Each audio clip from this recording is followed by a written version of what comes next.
প্রেমিকার সাথে কথা বলায় ভোররাতে বাড়ি থেকে ডেকে নিয়ে গিয়ে বেধড়ক মারধর প্রেমিককে।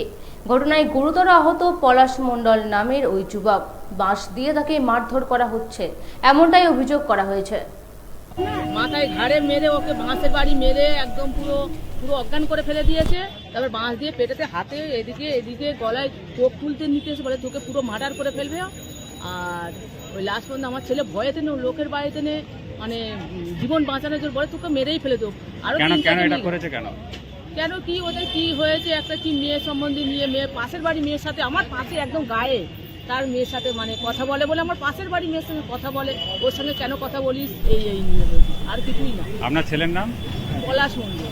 পলাশ মণ্ডল? হ্যাঁ। আর যে মেরেছে তার নাম অনিন্দ বোস। তার বাড়ি কোথায়? আমার ওই পূর্ব শীতলার পাশের গ্রামে। ডেকে নিয়ে গিয়ে বাস দিয়ে বেধড়ক মারধর করা হয় তাকে। ঘটনার জেরে মুখে গুরুতর আঘাত পেয়েছে পলাশ। কোনো রকমে সে নিজেকে রক্ষা করে পালিয়ে আসে। সকালে সোনারপুর থানায় অভিযোগ দায়ের করে পুলিশ। ঘটনার তদন্ত করছে বলে পুলিশ সূত্রে জানা গিয়েছে। Bureau report, PB news.